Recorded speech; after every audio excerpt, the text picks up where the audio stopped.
তো আগের দিনও ভিডিও দিয়েছিলাম যে আমরা 30 জনের অর্ডার পেয়েছি, আরও একটা ভিডিও করলাম কিভাবে কি বানাচ্ছি সেগুলো দেখানোর জন্য, কি কোয়ালিটি মেনটেন করছি সেটা দেখানোর জন্য। তো প্রথমেই আমি করে নিয়েছিলাম রাইস, কারণ আমার ভীষণ হেডেক থাকে এই রাইসটা নিয়ে। আর এখানে হচ্ছে ফ্রুট চাটনি, তোমরা দেখে নাও কোয়ান্টিটি আনারসের, আমি কোনো রকম কোনো কিপটামো করিনি আনারস আর বেদানা দিতে।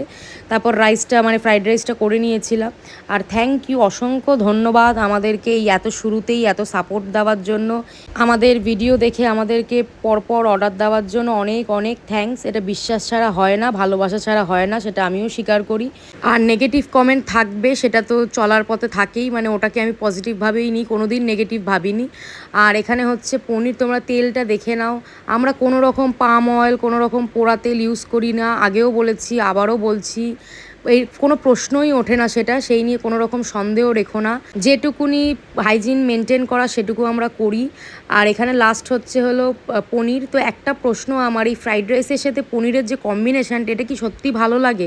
অনেকে অর্ডার দিচ্ছে, অর্ডার দিলে আমাকে করতেই হবে, কিছু করার নেই।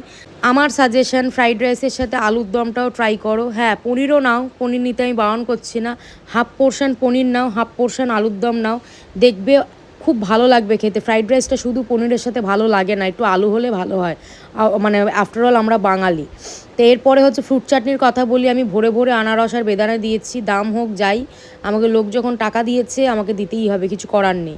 তো সব কিছু মোটামুটি রেডি হয়ে গেছে। আর অনেকে একজন বলেছেন আমাকে যে পনিরটা ভাজার কথা, পনির ভাজলে পনিরটা টাইট হয়ে যায়, শক্ত হয়ে যায় আর ছোট হয়ে যায়, তখন পনিরের কোয়ালিটির ওপর প্রশ্ন ওঠে।